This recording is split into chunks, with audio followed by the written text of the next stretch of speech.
to Friday on GB News. Where would you like to go? Just take me to the studio, please, mate. You know where you're going. I've got a show to do. Friday Night Feast on GB News, 7 p.m. And it's like nothing you've ever seen before. We take a different angle on the week's biggest news stories. The viewers and listeners set me some absolutely mad challenges to do. We tried to rehome a rescue dog. And yes, there's some other wacky stuff in there as well. I feel like I could take on the world. Well, that's that. Friday Night Feast with me, Patrick Christie's, every Friday, 7 till 9 p.m. on GB News. Be there.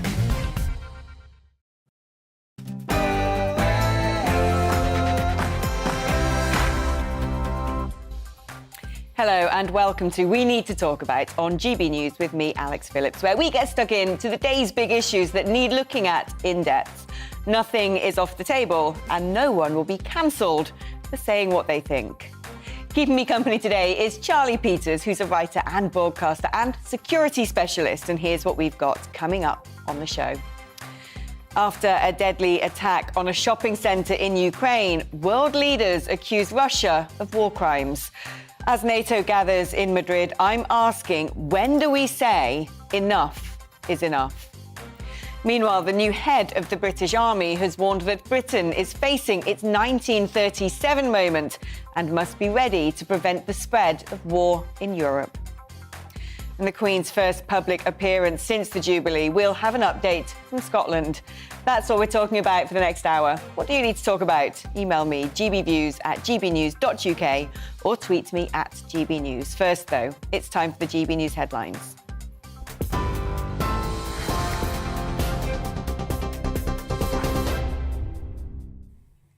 Good afternoon, it's just 1 minute past 2. I'm Rosie Wright, keeping you up to date on GB News. The Prime Minister and his fellow G7 leaders have accused the Russian president of war crimes, and they've promised to continue to impose severe costs on Russia to try to help bring an end to the war. It's after Russian missiles hit a shopping centre in central Ukraine, killing at least 18 people and injuring many more. Local authorities report 25 people have been hospitalised after the attack in the city of Kremenchuk. Boris Johnson is travelling to Madrid this afternoon for the start of the NATO summit as the G7 comes to a close. He says he's seen a powerful sense of unity and resolve at the G7 to keep giving Ukraine the help they need. I think people are just shocked by what Putin is capable of doing. And, if anything, it helped those of us who are making the case for helping to protect the Ukrainians to get that message across to some of those people who are more swing voters in the argument. They can see that this is utter barbarism. The Defence Secretary Ben Wallace says the UK must be prepared to fight the Kremlin's aggression. His comments echo those of the new head of the British Army, who said the UK and its NATO allies must be unequivocally prepared to fight if Russia attacks any of their territory. The odds of it being a war in Europe have shortened almost as much as the timeline, so we must act. We can't protect the British people or our allies with just transformation strategies and glossy equipment brochures. We must always be ready to fight, wherever positioned and whichever domain, and in doing so contain the Kremlin's aggression, because it is increasingly clear that President Putin cannot be deterred by threat of punishment or the costs imposed upon his people. Mexico's foreign minister says the death toll from the migrants found dead in an abandoned truck in Texas near the Mexican border has now reached 50.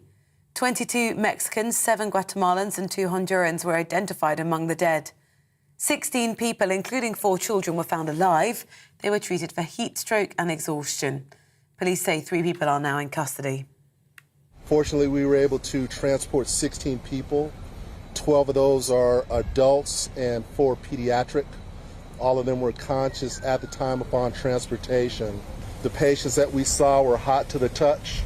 They were suffering from heat stroke, heat exhaustion, no signs of water in the vehicle. It was a refrigerated tractor trailer, but there was no visible working AC unit on that rig.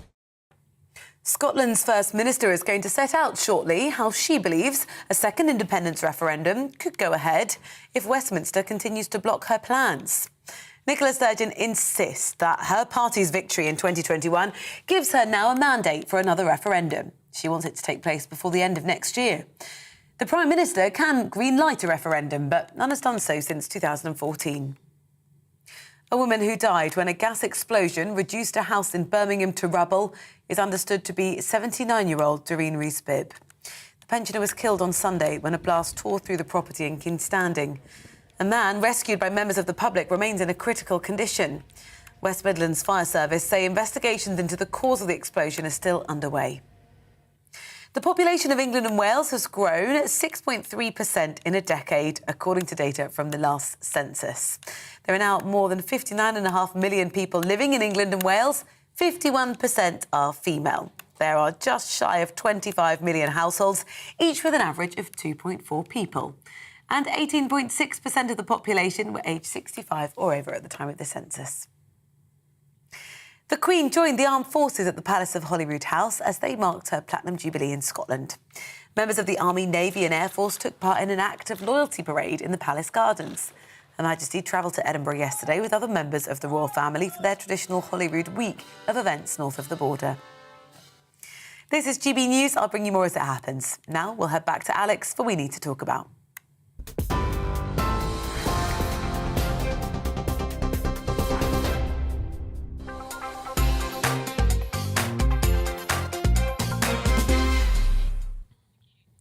When do we say enough is enough? It's 125 days since the invasion of Ukraine. 4 months of unprovoked attacks, war crimes, a mass exodus of innocent civilians, and now terrorising the world with crippling energy shortages and looming starvation. When do we say enough is enough? The indiscriminate bombing of the Kremenchuk shopping centre is being called by Ukrainian President Volodymyr Zelensky a terror attack on European soil. And terror is what it is supposed to create. So when do we say enough is enough? Because the truth is, the combined might, militarily and economically, of the West, be it Nato, the EU or the G7, could pulverise Russia in moments. And yet Putin has banked on the prevarication, the cowardice and the division of countries that together could put a stop to his brutality swiftly and with ease. History is repeating itself. As a ruthless monster once again stalks Europe, the West is making the mistake of cautious appeasement and national navel-gazing, of seeking diplomatic solutions with the devil. This is our 1937 moment, in the words of the new head of the army, General Sir Patrick Sanders. NATO, formed in the wake of 2 world wars it does not want to repeat, faces its greatest challenge in its 73-year history as it gathers today in Madrid to strategise over what could and should be a seminal moment. The British bulldog is straining at the leash and snarling, ready to bite. So, when do we say enough is enough?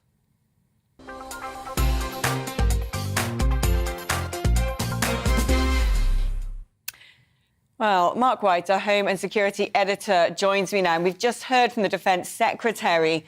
Mark, tell us more about what Ben Wallace has outlined. Well, interesting because it was widely reported that he was going to call for defence spending to increase to 2.5% of GDP by 2028. But in this speech to the Royal United Services Institute, that think tank for the annual Army conference that's taking place there, he didn't actually give a figure, but he did certainly say it's time for a rethink on defence spending. He said that, you know, in light of course, the peace dividend that came about from the Cold War, successive governments, and he said Labour and Conservative governments have effectively raided the defence budget and hollowed out defence over the years. And that, he says, needs to change, that there needs to be proper reinvestment in defence. He said that he was pleased that this government, just a couple of years back, announced £16.5 billion investment over, I think it was a 4-year period. but more is needed, clearly. And that, of course, comes on the back of the Chief of the Defence Staff, or the General Staff, I should say, the head of the Army, General Patrick Sanders, who was speaking this morning, saying that there needs to be a rethink of the way that the Army is mobilised. It's doing too many things at the moment. It needs to concentrate on the current threat, and that threat is Russia. And of course, this coming on the back of the fact that NATO have announced that their rapid reaction force is being increased more than sevenfold, from 40,000 to 300,000. And it's yet to be seen what the British contribution will be to that, but it will be significant. Mark, thank you ever so much. Well, my studio guest today is the columnist and broadcaster, Charlie Peters. I mean, today should be a significant moment, shouldn't it, with NATO announcing a vast increase in troops, especially along the eastern flank. But do you have hopes that we are going to see enough unity in NATO to actually put Putin on the back foot? I think there's plenty of unity in NATO. There's no question that the mission, the drive and the intent is all there. The real problem, I think, is the money, the funding and the capacity to supply the Ukrainians and other allies in the region with the necessary kit and equipment required to repel these invaders. Mr. Wallace today demanding billions of more in investment is absolutely right. Firstly, because we have to just replenish the stocks that we're losing in giving weapons and equipment to the Ukrainians. I mean, before we can even rebuild, looking back, 5 to 10 years and that kind of size of our military, we need to look back just 4 months ago. I mean, we have sent so much kit and equipment over to that flank with Russia, and so many other countries have done the same. And there won't be much left to do in the future. One imagines that Putin is gambling on division and a lack of integrity when it comes to judgment between all of these countries. And we've already seen divisions between countries like France, who seem to be going down more of a route of territorial appeasement to Putin. And now you have Turkey agitating over the joining of Sweden and Finland, which was supposed to send a clear message to Putin. Is the message being sent to Putin not one of, yes, NATO is big, NATO is bold, but actually when it comes to the crunch, they're not taking the big decisions that they need to take? I think a lot of the thinking coming from some of those kind of disparaging nations will be inspired by the fact that they realise that Russia has significantly more will and also kit to endure a longer conflict than perhaps much of NATO's forces and indeed Ukrainians' forces can. We've heard about, death by 1,000 cuts. Russia can survive a victory through 1,000 cuts. And every time it loses a tank, 2 more appear. It's sort of like a military hydra. It can just keep going. Whereas we have neglected defence on the basic level for so very long. We've got great tech, very exciting drones, new ways of conducting warfare in the grey zone and all the rest of it. But when it comes to manpower, missiles and tanks, we're kind of lacking. But there is a risk now, isn't there, that Putin might call the bluff of Western leaders and himself suggest some kind of a ceasefire in order for him to regroup and restock and later remobilise. Is it not time that NATO started calling the shots, given that death by 1,000 cuts is what we're trying to do, when we actually have, as a huge organisation, as the whole of the West, enough weaponry, enough might, enough power, enough money to finish him? It would finish us too. That kind of suggestion that we could engage a NATO versus Moscow conflict. I mean, you're talking about 1937. Warfare has changed a lot then, and geopolitics has changed, and so has the range of weaponry available to us. There are nuclear warheads knocking around these days, and that adds another level of risk you have to be aware of. Well, we can now see NATO leaders gathering in Madrid. President Joe Biden's plane has just landed in Spain. Here are some of those live pictures. I mean, we are all hoping, aren't we, that this summit is going to deliver some sort of response. I mean, putting more troops, I think the increase is to around 300,000 around the flanks of Russia. The addition of Finland and Sweden, if that comes to pass, if the negotiations do go through, with Turkey agitating largely over Kurdish people seeking refuge in the Scandinavian countries, who they regard as terrorists. I mean, that would double the border of NATO with Russia.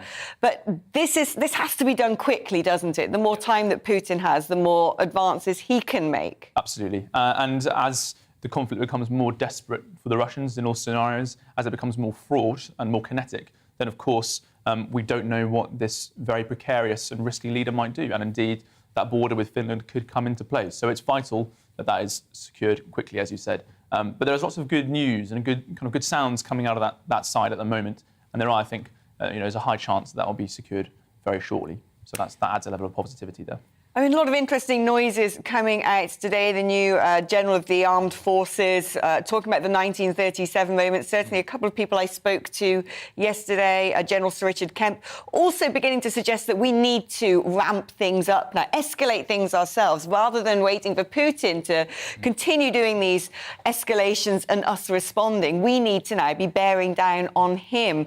Do you think that the rhetoric that keeps coming out of the Kremlin should be believed? I mean, it is a huge risk to take, but at the end of the day, NATO has within its power a lot more nuclear armament shared across the body of the organisation than Putin has, and he would have to decide where he fires. We surround him. Sure, and there is, I think, a delicate balance to be found between taking the threats from Moscow seriously and not taking them too seriously that you are stunned into total inaction and you're frozen in an important moment. I think we have gone too far, perhaps one way, where we've said, let's not send extra missiles because we'll be threatened with nuclear warheads. That is a level of cautiousness that we can't abide by and severely hampers our ability to support the Ukrainians. But at the same time, I think talks of preemptive strikes against Russia are extreme and not helpful, and I think are extremely dangerous for people who are not literally involved in this conflict, who have a keenness to support and engage with the Ukrainian people. You might even take them in as refugees, but they don't necessarily want their town flattened for a conflict which really doesn't have anything to do with them.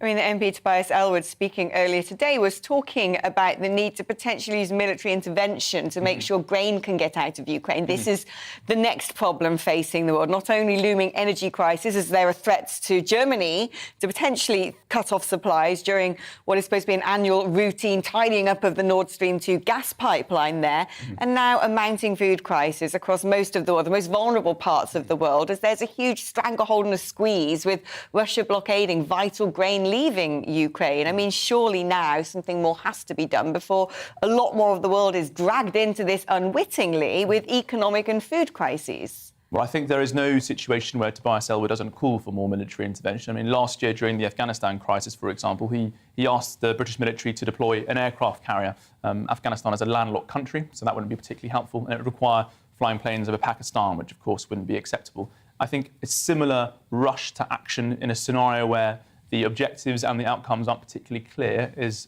occurring here. Now, sure, there is a food security crisis we're having because of that supply out of the ports, especially in Odessa. There's no doubt about that. But these are problems that we've had decades to fix, really, and we've ignored them. And now, because of that crisis, we can't be rushed into scrambling to cover for our past errors in a way which could cause even more devastation and destruction. 1937, a date that is being quoted today. Do you see chilling echoes of history repeating itself? Not entirely. I think we have to learn lessons from the past, that's for sure. But as I said before, warfare, geopolitics, all these things have changed a lot in those years. And we have to apply a more present and future-looking cautiousness, not just rely on the lessons of the 30s. Charlie, thank you ever so much. Fascinating insights. I want to know your insights as well. Email me, gbviews@gbnews.uk, or tweet the programme @GBNews. You're with GB News on TV and radio. Coming up, we're heading to Scotland, where Nicola Sturgeon is set to announce her route map to a second referendum on independence. Time for a short break now and a check on the weather forecast. Hello, Alex Deakin here with your latest weather update. A bit of an east-west split today. Much of eastern England, fine, bright, pleasant summer's day. Further west, there's a fair bit of rain around and some gusty winds, and here's the reason why. This slow-moving area of low pressure, the isobars squeezing together, really blustery, especially on some of these Irish sea coasts, and this weather front has made for a very wet start across western Scotland and Northern Ireland. The rain easing from Northern Ireland, but persisting in western Scotland, in the southwest, Dumfries and Galloway, to be specific. We do have a warning in place. Rain will spread into western parts of Wales and eventually southwest England, whereas much of the Midlands staying dry. Sunny spells across East Anglia in the southeast and northeast Scotland. And in the east, top temperatures 23, maybe 24 Celsius. It's much cooler further west. Some heavy showers breaking out once that rain has cleared from Northern Ireland, and they'll move into parts of western Scotland for a time through the evening. The rain should ease across the southwest of Scotland, and then it kind of lingers overnight across the Midlands and northeast England. Temperatures staying generally in double digits, many towns and cities staying in the teens, staying a little cooler perhaps further west. On to the details for Wednesday. A bit of a messy one. We'll have this line of cloud across parts of eastern England, but East Anglia may well stay dry and bright. And then we're looking at showers breaking out and coming quite heavy, actually, by the afternoon, particularly over northern England and eastern parts of Scotland. Scattered showers too for Wales and southwest England, but they will be scattered and many places won't see too many showers, stay dry and bright with a bit of sunshine, and temperatures again creeping into the low 20s, so feeling perhaps a little warmer. Certainly a brighter day tomorrow across southwest Scotland. Still a potential for more heavy showers to develop as we go through Wednesday night and certainly into Thursday. More heavy downpours close to this area of low pressure. But there are signs of high pressure moving in and bringing drier weather as we head towards the weekend, certainly across the south.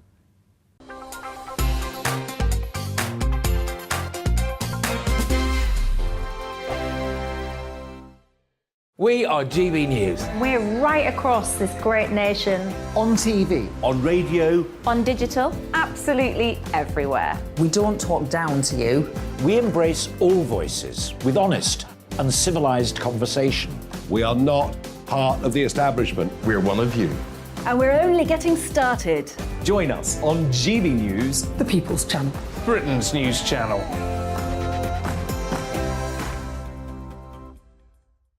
Hi there, it's Stephen and Anne. At breakfast from 6 a.m, you'll always be caught up with everything you need to know, the latest headlines, opinions and debates. We'll bring you the good news and the bad, but most of all, we're here for you. Remember, send in your views and let us know what you would like us to talk about. That's because we're your news channel. And every morning at 6 a.m, it's breakfast on GB News. My name's Tom Harwood and join me 9:30 a.m. every weekday for The Briefing, your one-stop shop for everything you need to know about what's going on in politics today. I wonder if this is a deal that might need to be like the biscuits in this factory, twice baked. Is there not an opportunity here to win out against the extremes? Tom Harwood, GB News. What are you going to do about it? Things should have been done differently, and they certainly are being done differently. Don't miss it. The Briefing with me, Tom Harwood, 9:30 Monday to Friday on GB News. Where would you like to go? Just take me to the studio, please, mate. You know where you're going. I've got a show to do. Friday Night Feast on GB News, 7 p.m. And it's like nothing you've ever seen before. We take a different angle on the week's biggest news stories. The viewers and listeners set me some absolutely mad challenges to do. We tried to rehome a rescue dog. And yes, there's some other wacky stuff in there as well. I feel like I could take on the world. Well, that's that. Friday Night Feast with me, Patrick Christie's, every Friday, 7 till 9 p.m. on GB News. Be there.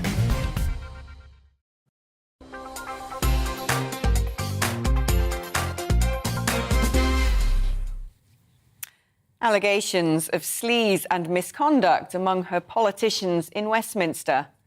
A domestic record that would struggle to be graded even with a pass, with the lowest life expectancy in Western Europe.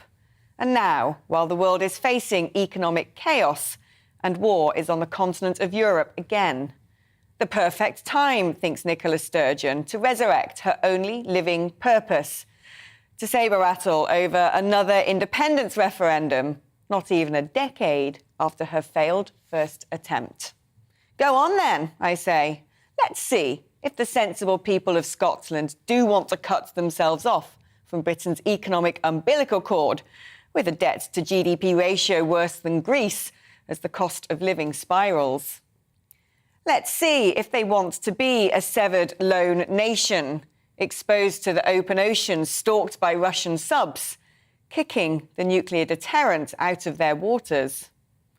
Go on then, give the wee woman her want, and then see her shuffle off the Scottish stage once and for all. For what do the rest of us have to lose in this gamble? A woman who agitates against British interests, a country that gets more per capita than England and Wales, and a headache that has persisted for well over a decade. Yet Scotland could be so much more. A proud and prosperous nation with incredible natural resources, playing a pivotal role in one of the biggest global economies. Give Sturgeon her costly and divisive vote, if that's what she wants, and then send her out to pasture. Well, let's speak to GB News Scotland reporter Davy Donaldson. Davy, we are expecting Nicola Sturgeon to address Holyrood soon, but in the meantime, tell us the background of this. Can she get another second referendum, or will Boris Johnson block it? Well, I think that's the big question, and I think that's a huge question as far as Nicola Sturgeon's concerned. She wants it. She wants Indy Ref 2. Obviously, Indy Ref 1 didn't work out the way that the SNP hoped it would, but Indy Ref 2, she's called on it. The only thing I would say is 2 weeks ago, she had a media conference to tell us details about how she was going to go about this, and those details were particularly scant. No details on the hard border with England, details in terms of finance, how it's going to work. A think tank says there could be a £3.5 billion shortfall in terms of revenue and spend. So, how's that going to work? So, lots of questions to be answered today. Will they be answered is anyone's guess, but certainly there needs to be answers to these questions. A lot of people have reservations. I spoke to people in Edinburgh yesterday to find out what their take on Indy Ref 2 was.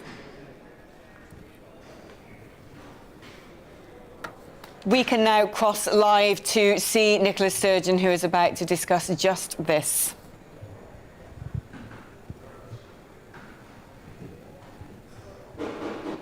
But all who campaigned to establish this place were united in and by this fundamental principle. The democratic rights of the people of Scotland are paramount. That principle of self-determination was encapsulated by these words in the Scottish Constitutional Convention's Claim of Right. The sovereign right of the Scottish people to determine the form of government best suited to their needs.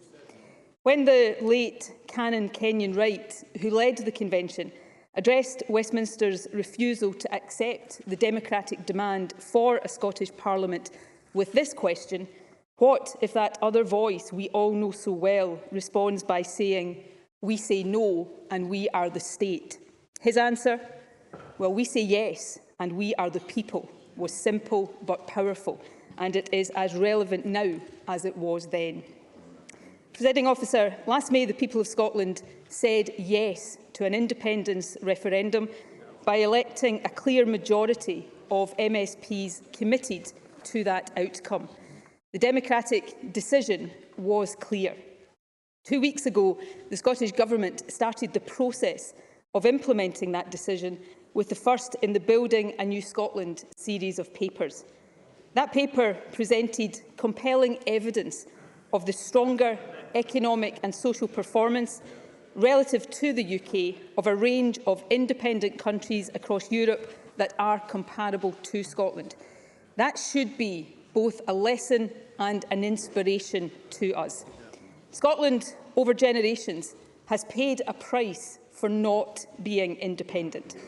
Westminster governments we don't vote for, imposing policies we don't support, too often holding us back from fulfilling our potential. That reality has rarely been starker than it is now.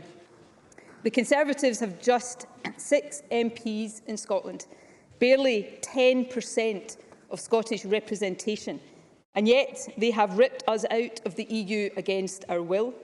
They have created the worst cost of living crisis in the G7 and saddled us with the second lowest growth in the G20. They are intent on stoking industrial strife, demonising workers and provoking a trade war.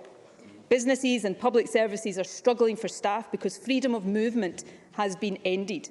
Our young people have been robbed of opportunity. Presiding Officer, the Scottish Government will do everything in our power to mitigate the damage. But that is not enough. Our country deserves better. And yet this Parliament, looked to for leadership by so many across Scotland, does not have the power to tackle the root causes of the financial misery being inflicted on millions. We lack the full range of levers to shape our economy and grow our country's wealth. We are powerless to stop our budget being cut. We can't block the Tories' new anti-trade union laws or stop them tearing up human rights protections. We're not able to restore freedom of movement. And while we invest billions in measures to help with the cost of living, tens of thousands of children can be pushed deeper into poverty at the merest stroke of the Chancellor's pen. Presiding Officer, it does not have to be this way. Independence is about equipping ourselves to navigate the future, guided by our own values, aspirations and interests. It is about helping us fulfil our potential here at home and play our part in building a better world. And that does take more than a changing of the guard at Westminster. I fervently hope that the Tories lose the next election. They thoroughly deserve to. But on the big policy issues of our time, from Europe to migration to human rights and fairness for workers, Labour is more a pale imitation than a genuine alternative. Labour won't take Scotland back into the European Union or even the single market, and neither will the Liberal Democrats. They won't restore freedom of movement for our young people. They won't prioritise tackling child poverty over investment in nuclear weapons. Presiding Officer, First Minister, sorry, could I just have a moment? I have asked that there are no interruptions during the First Minister's statement. I would be grateful if we could have some silence. Thank you. Presiding Officer, independence won't always be easy. It isn't for any country. But independence will give us the opportunity to chart our own course, to build a wealthier, greener, fairer nation, to be outward-looking and internationalist, to lift our eyes and learn from the best. Presiding Officer, now is the time, at this critical moment in history, to debate and decide the future of our country. Now is the time to get Scotland on the right path, the path chosen by those who live here. Now is the time for independence. Presiding Officer, this Parliament has a clear democratic mandate to offer Scotland that choice. The UK Government, regrettably, however, is refusing to respect Scottish democracy. That is why today's statement is necessary. The UK and Scottish governments should be sitting down together, responsibly agreeing a process, including a Section 30 order, that allows the Scottish people to decide. That would be the democratic way to proceed. It would be based on precedent, and it would put the legal basis of a referendum beyond any doubt. That's why I am writing to the Prime Minister today to inform him of the content of this statement, and in that letter I will also make clear that I am ready and willing to negotiate the terms of a Section 30 order with him. Presiding Officer, what I am not willing to do, what I will never do, is allow Scottish democracy to be a prisoner of Boris Johnson or any Prime Minister.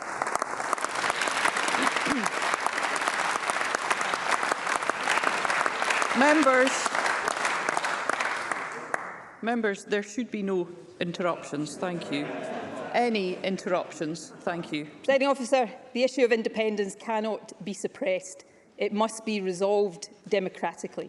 And that must be through a process that is above reproach and commands confidence. That is why I am setting out today the actions the Scottish Government and the Lord Advocate will take in the absence of a Section 30 order to secure Scotland's right to choose.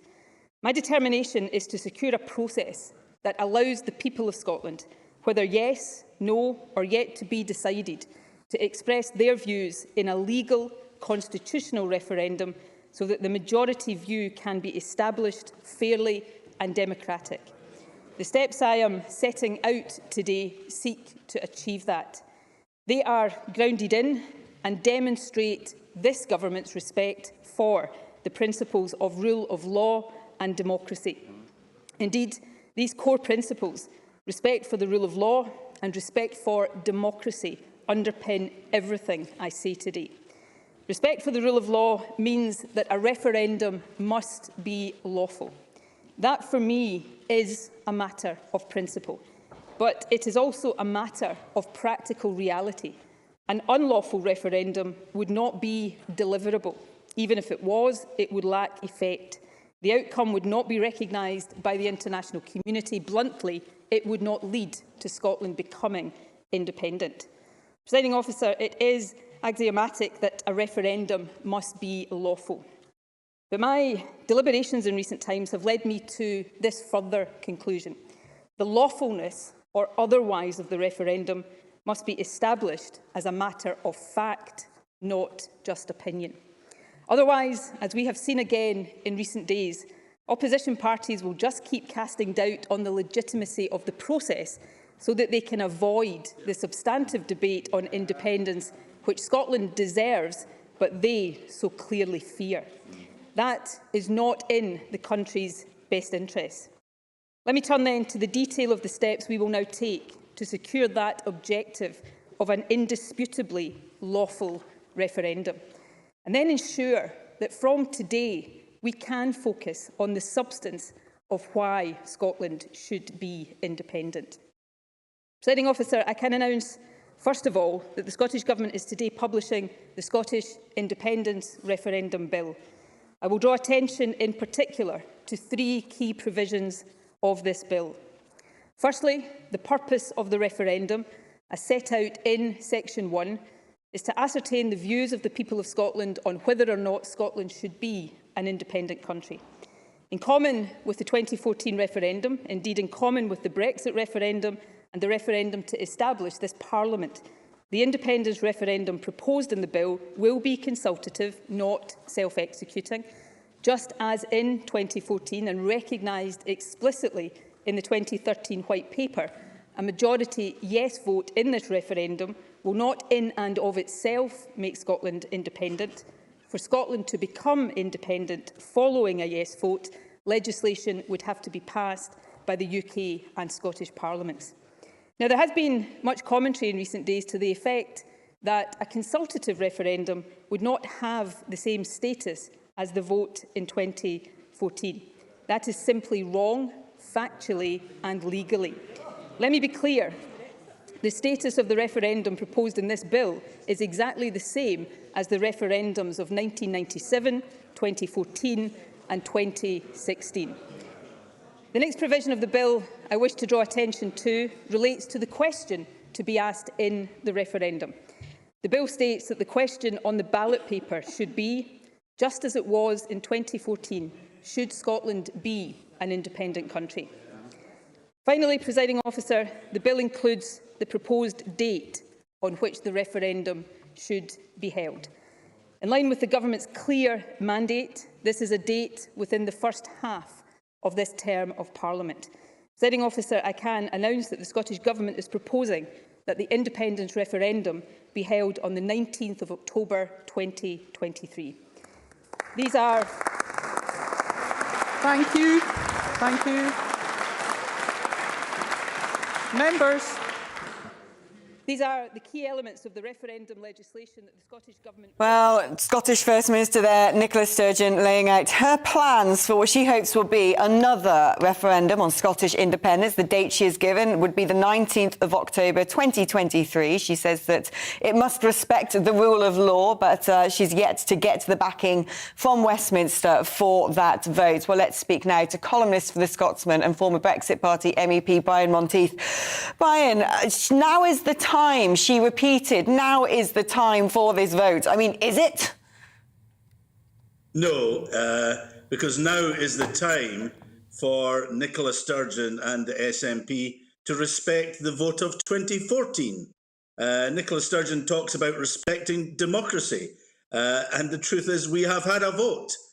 She was meant to respect that vote, but ever since she lost, she has been divisive and worked to have yet another. And of course, were she to have another and lose again, as I believe she would then work to have another. There is no respect for democracy. She simply is an ideologue who believes in trying to have a vote until she eventually wins.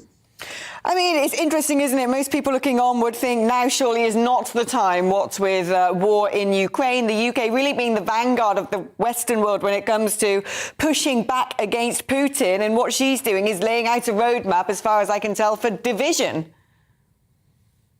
Well, that indeed is true.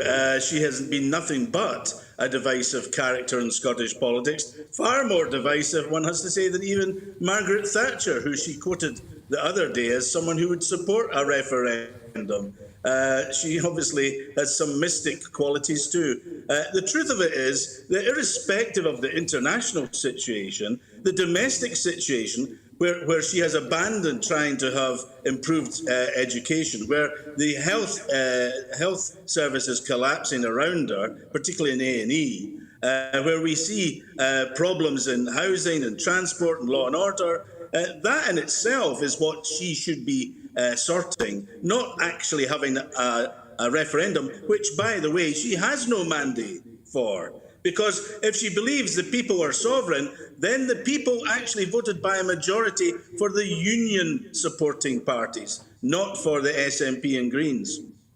Now, I noticed she was talking about essentially the fact that this referendum would be conditional later on legislation being passed. And I also note the conditional tense of the question, should Scotland be an independent country? Seems to me like the door is wide open for any version of interpretation of a yes vote, say if she did win that referendum, so she can essentially evade giving any detail. Has she put forward to the Scottish people what independence would look like?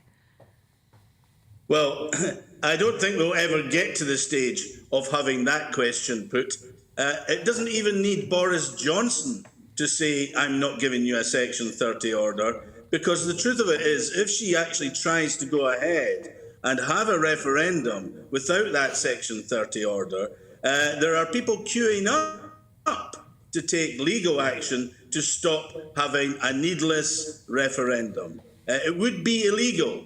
And all she's actually really looking for is to have a fight with Boris Johnson to create that division within the UK, and for her then to appeal to her troops, her supporters, by saying, well, I tried, but it's these damn English that have stopped us again. That's effectively what she's playing at.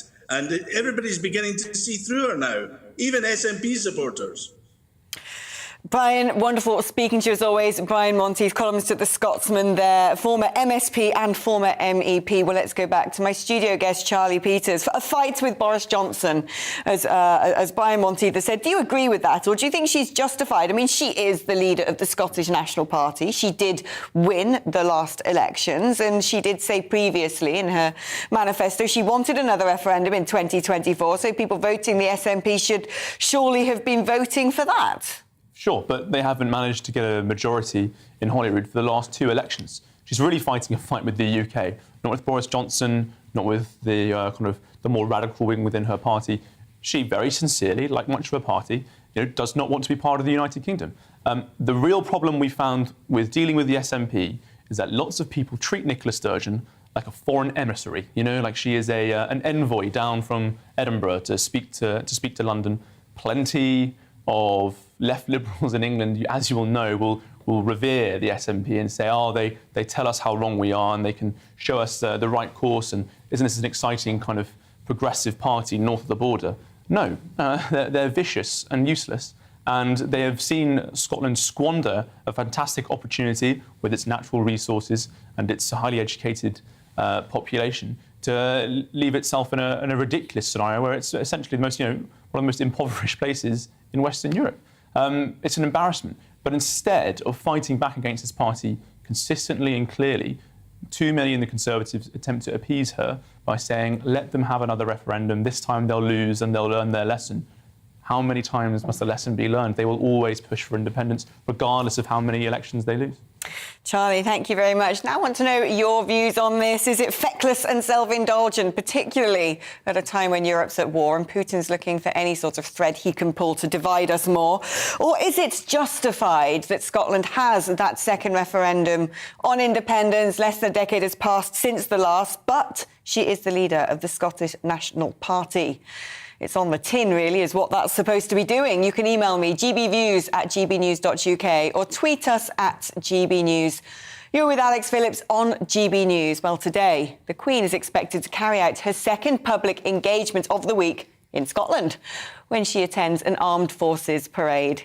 It was initially unclear if Her Majesty would travel to Edinburgh because of mobility issues. Our royal reporter, Cameron Walker, has more.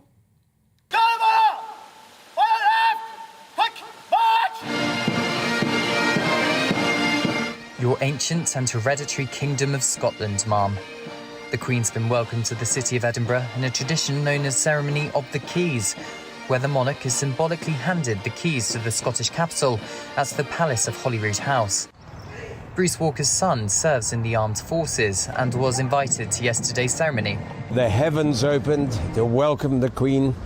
They brushed away her iniquity and mine, and she had a big smile. She was holding her stick in hand, and she was firm in body and in purpose. It was wonderful. Despite mobility issues, the Queen seemed in good spirits when she arrived for the traditional Ceremony of the Keys here at Holyrood House in Edinburgh, the first of several engagements planned by members of the royal family for Royal Week. Today, the Queen's expected to attend a ceremony represented by all three armed services, a chance to mark her Platinum Jubilee in Scotland.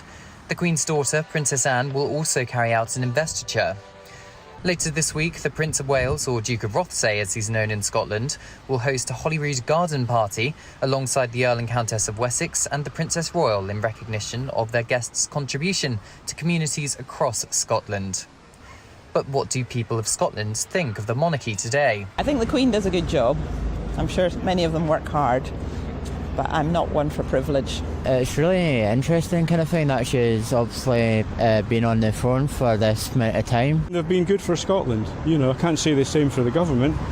You know, the English government haven't been great for Scotland, but certainly the Queen, when she's come here, she's shown a lot of respect and she's got a lot of love for people here, so yeah, I'll support her in general. The royal family are expected to carry out a number of other engagements during Royal Week before Her Majesty's annual summer break at Balmoral in Aberdeenshire.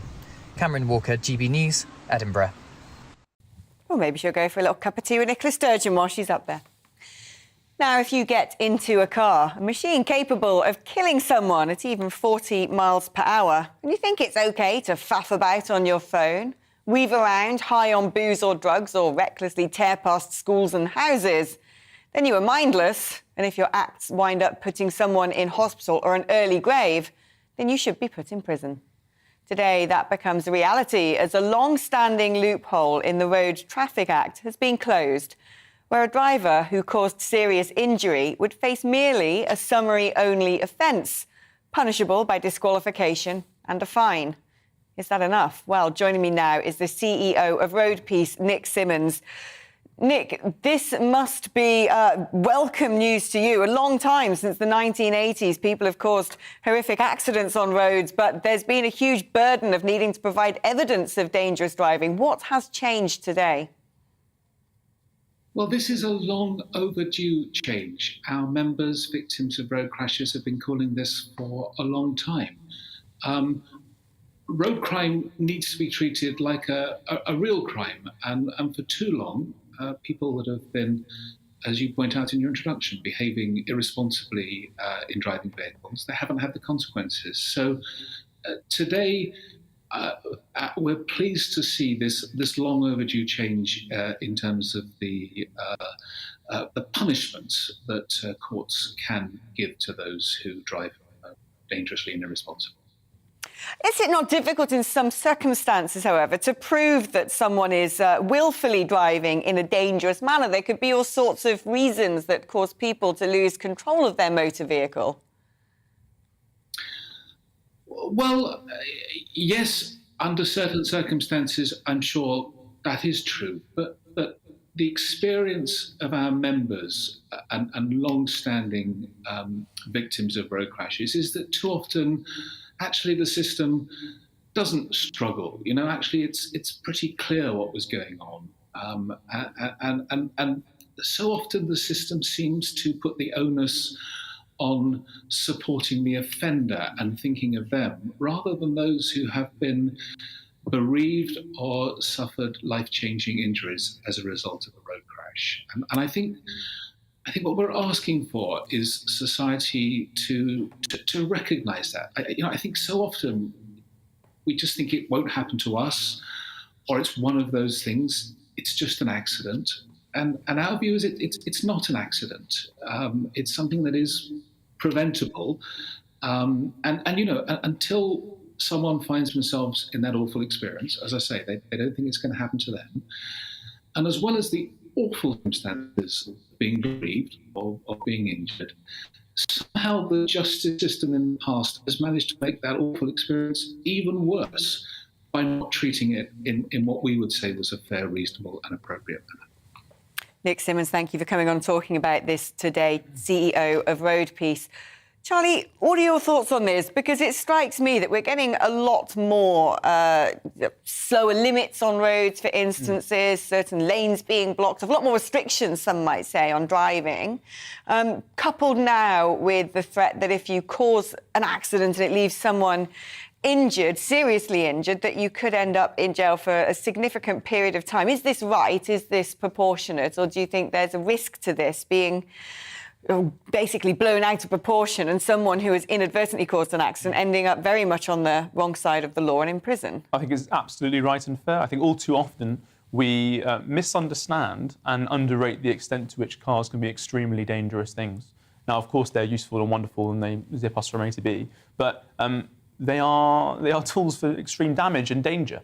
And I found, certainly living in Surrey during the pandemic, that the amount of dangerous driving that rose during that time was extraordinary. Just anecdotally, walking around my area, I found that people were speeding constantly. And I think people do this because they have the realisation and the expectation that should they commit some sort of crime, they won't be punished sufficiently. So this is a long overdue change. And one of the reasons why I think this is so long overdue and why it hasn't happened for so long is that we barely have any prison spaces. We have, in England, we have about, I think, 79,000 prison spaces, a prison population which is constantly causing overcrowding. And the government is therefore incentivised not to punish people when they do the wrong thing, even if they seriously injure, maim or kill someone with dangerous driving. So, thankfully, 4,000 new prison spaces have been allocated in funding in February this year. And I hope, truly, that some of those spaces are filled by repeat offenders and dangerous drivers. Charlie, thank you. Coming up after the break, I'll have a run through some of today's other stories we need to talk about in the update. But first, let's get a check on the weather forecast.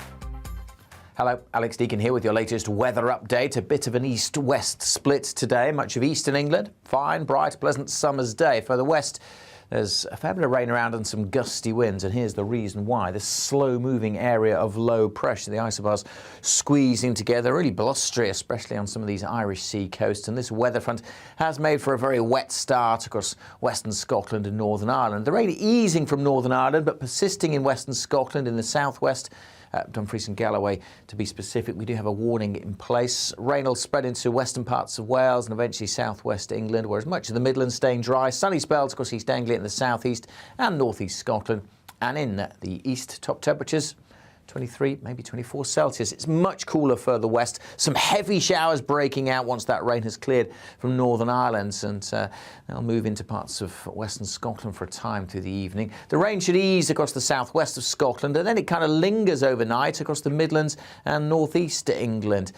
Temperatures staying generally in double digits, many towns and cities staying in the teens, staying a little cooler perhaps further west.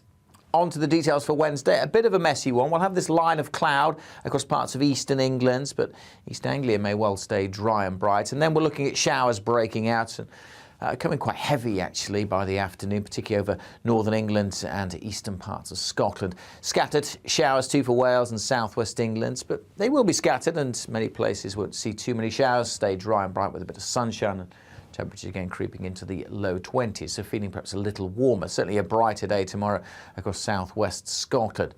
Still a potential for more heavy showers to develop as we go through Wednesday night and certainly into Thursday. More heavy downpours close to this area of low pressure. But there are signs of high pressure moving in and bringing drier weather as we head towards the weekend, certainly across the south.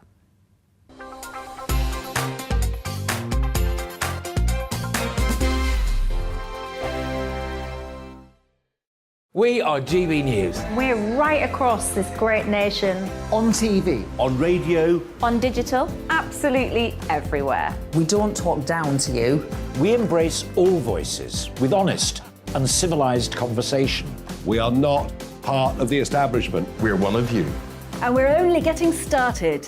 Join us on GB News, the People's Channel, Britain's news channel.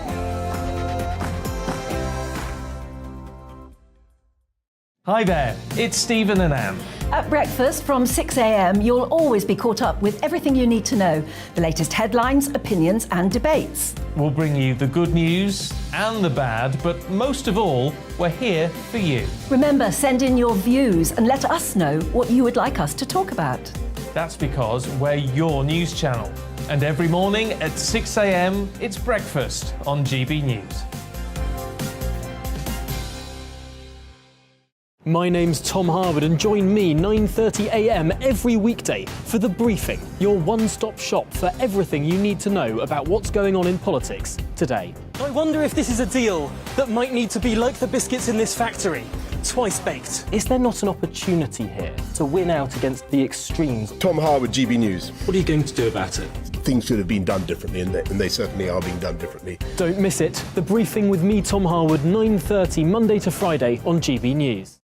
Where would you like to go? Just take me to the studio, please, mate. You know where you're going. I've got a show to do. Friday Night Feast on GB News, 7 p.m. And it's like nothing you've ever seen before. We take a different angle on the week's biggest news stories. The viewers and listeners set me some absolutely mad challenges to do. We tried to rehome a rescue dog. And yes, there's some other wacky stuff in there as well. I feel like I could take on the world. Well, that's that. Friday Night Feast with me, Patrick Christie's, every Friday, 7 till 9 p.m. on GB News. Be there.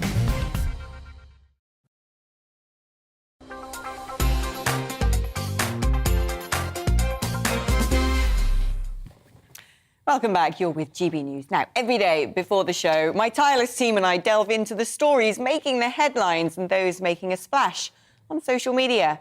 But because we don't have time to get into all the topics we want to talk about, we're bringing you The Update, a roundup of other issues that have caught our eye.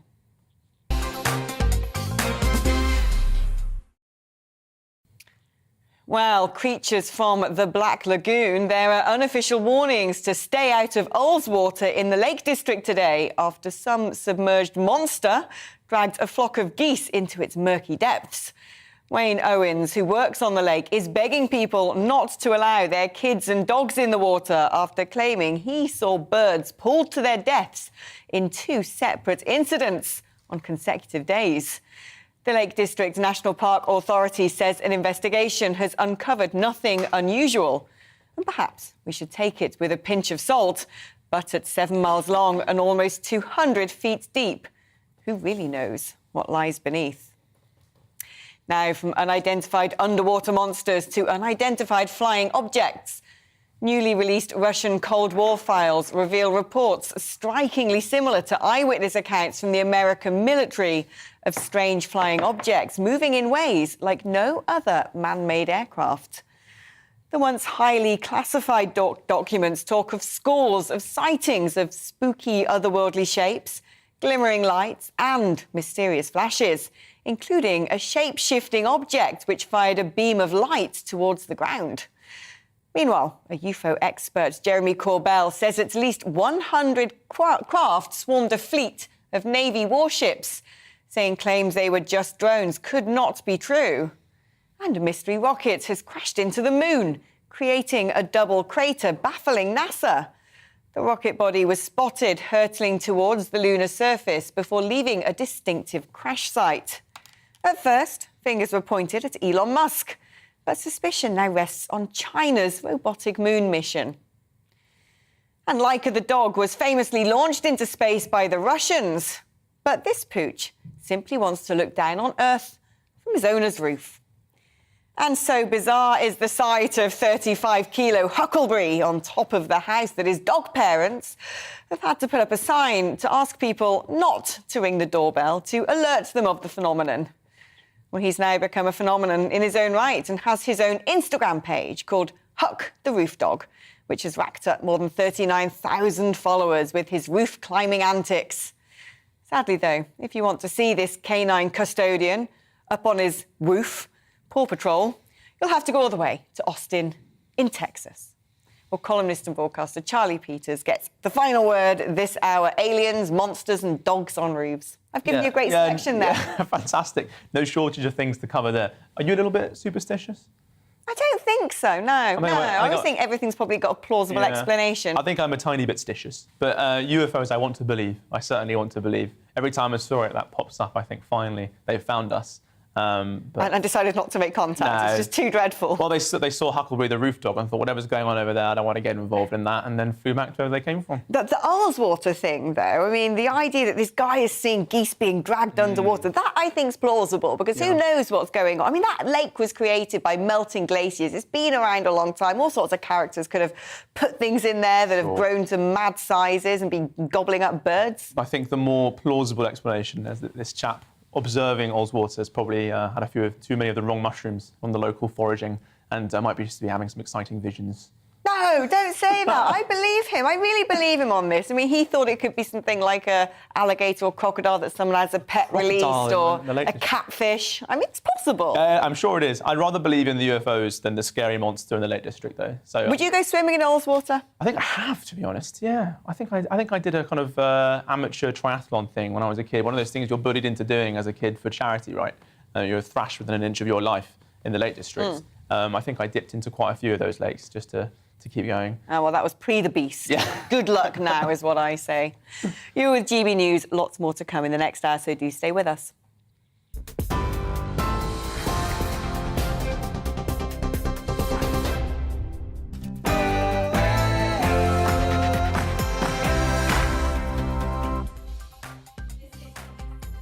GB News with me, Alex Phillips, and here's what we've got coming up on the second half of the show.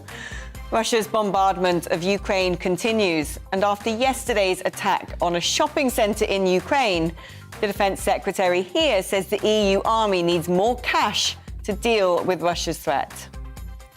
Doctors are demanding a 30% pay rise. We'll hear from one medic on the possibility of yet more strike action.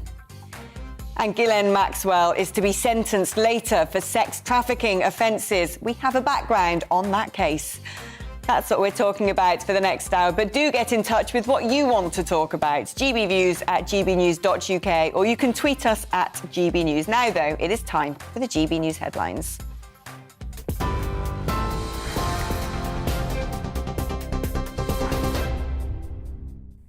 Good afternoon. It's just 1 minute past 3. I'm Rosie Wright, keeping you up to date on GB News.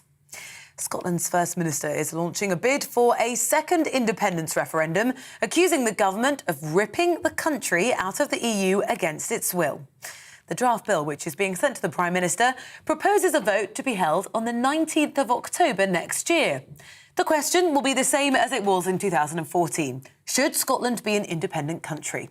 Nicola Sturgeon told MSPs she won't allow Scottish democracy to be a prisoner of Boris Johnson or any Prime Minister.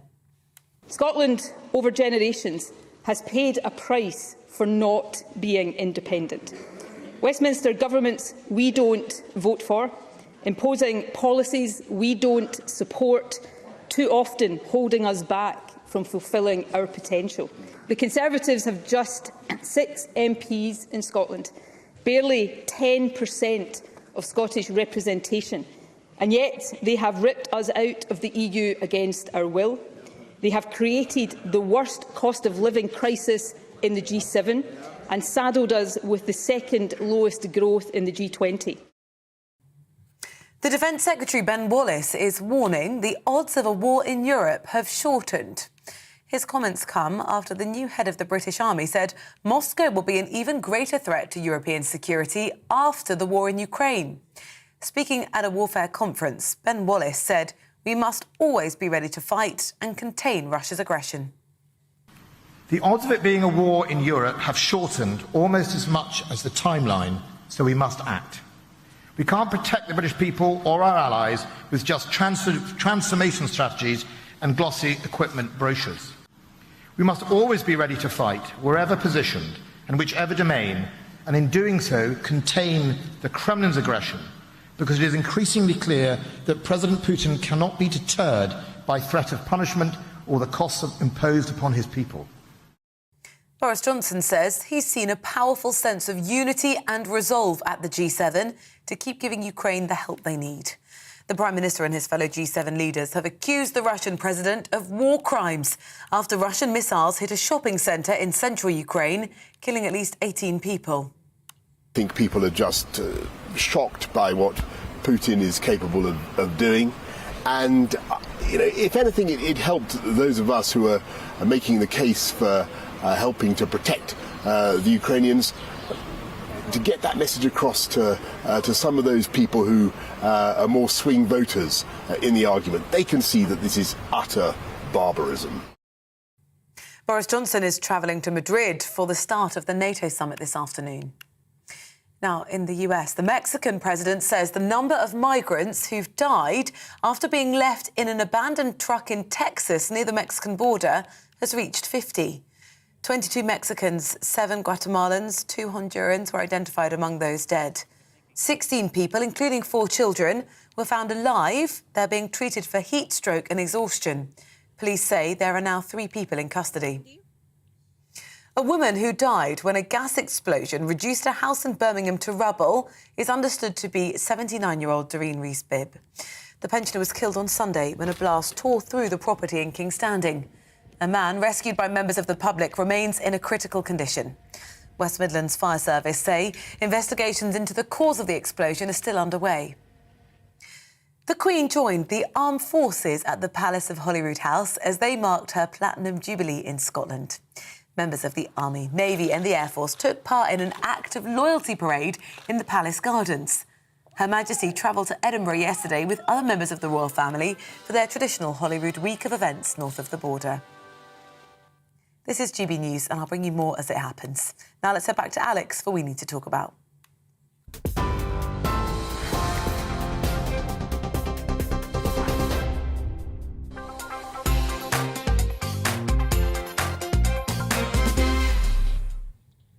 The UK Defence Secretary Ben Wallace had said there's a real danger President Vladimir Putin could lash out against Europe.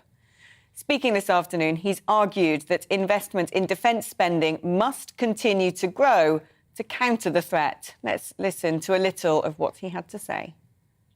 We must always be ready to fight, wherever positioned and whichever domain, and in doing so contain the Kremlin's aggression, because it is increasingly clear that President Putin cannot be deterred by threat of punishment or the costs imposed upon his people. As Minister Shoigu told me himself while I was in Moscow earlier this year, no one can suffer like the Russians. There is almost a perverse pride in that suffering, and I believe that is what distinguishes us and our allies from Putin's regime. Well, meanwhile, NATO is meeting in Madrid, also with intentions to significantly bolster troops in what is being regarded as a seminal moment for the Defence Treaty Organisation since its establishment in the aftermath of World War II. After another devastating strike on civilians in Ukraine, their words are rightly tough, with Boris Johnson encouraging others to condemn the act as a war crime. But as a ruthless monster once again stalks Europe, are too many Western nations making the mistake of cautious appeasement and national navel-gazing? How much longer can we allow Putin to go on?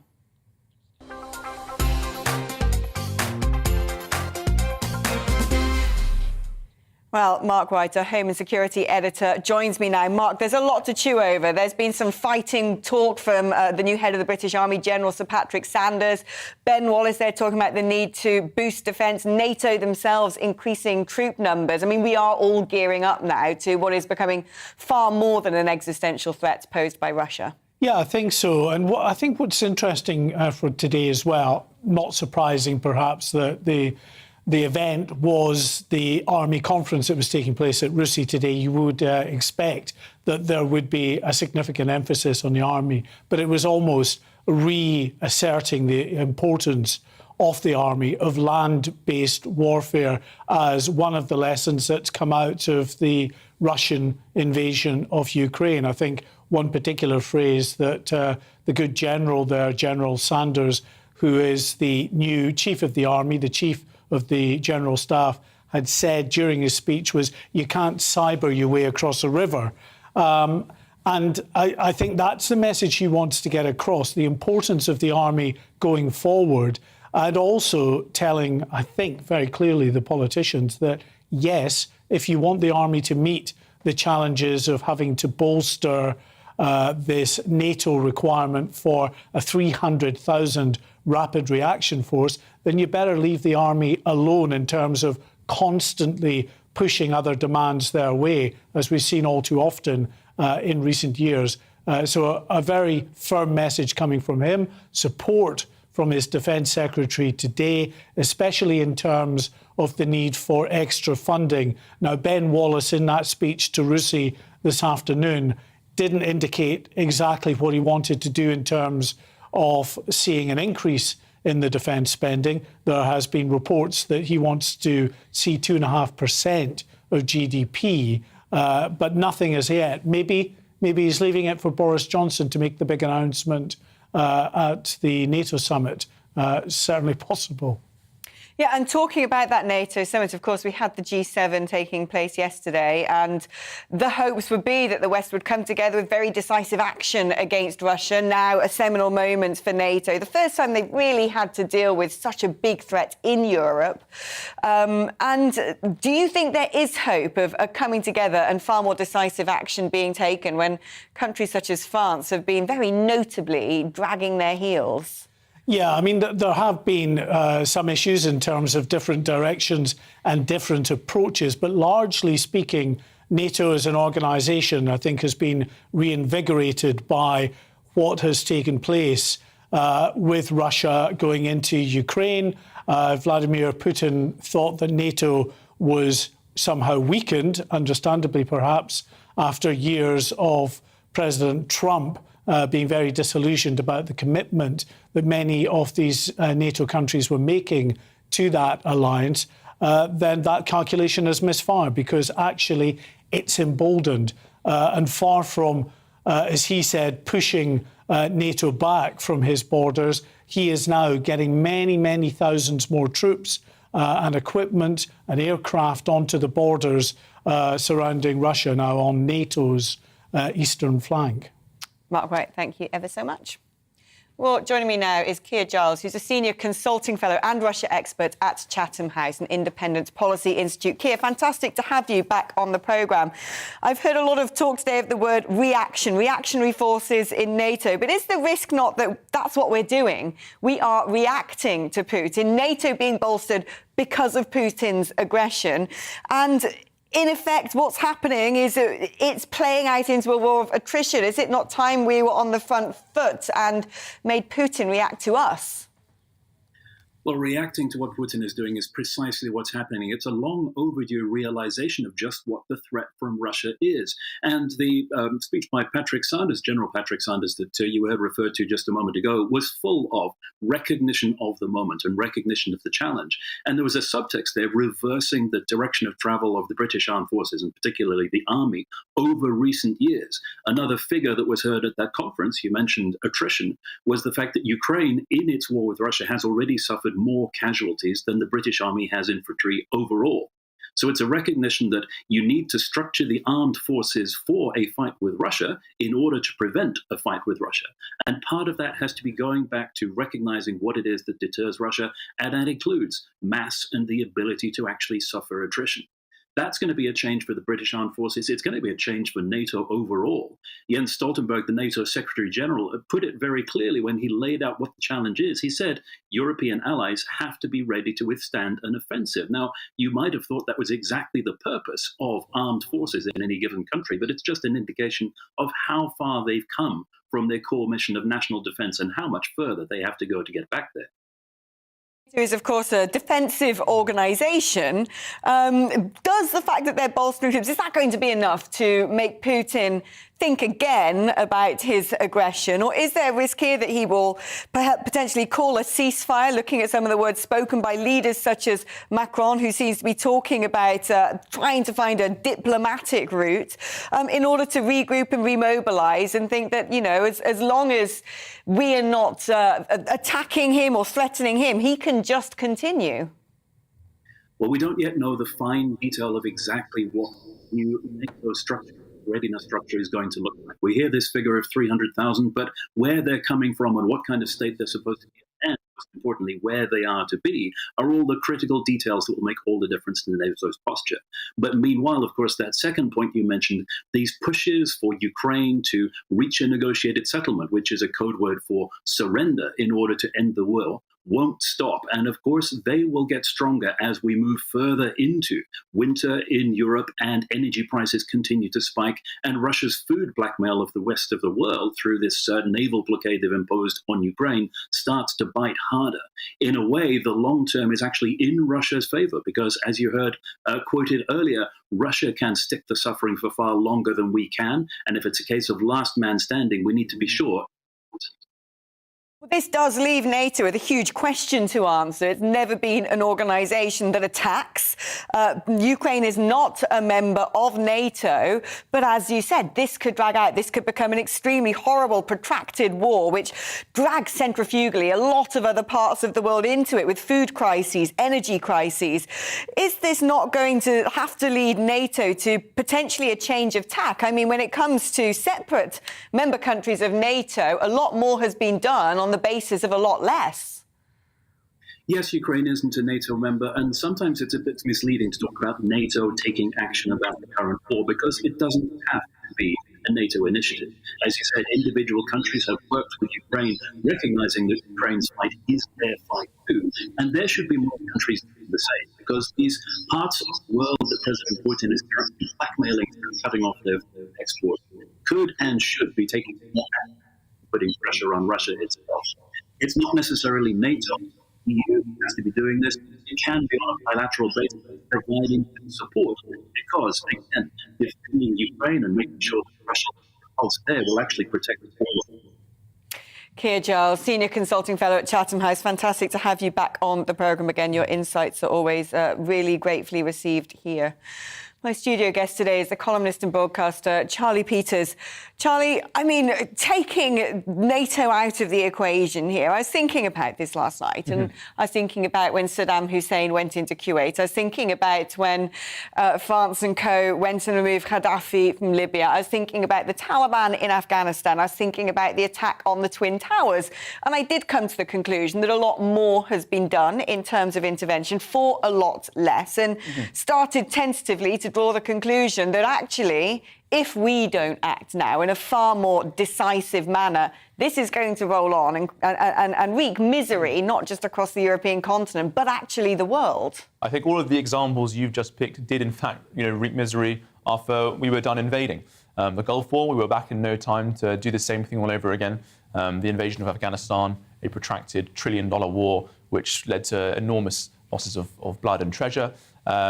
And removing Gaddafi, I mean, Libya is now in a state of civil crisis and war. All of those targets were soft, weak targets with no serious military hardware to prevent UK or other Western forces from dealing with them. Russia is very different, of course. Ben Wallace there talking about how Russia has this, he says, perverse ability to endure suffering and also just a level of military hardware, which we can't actually compete with at the moment.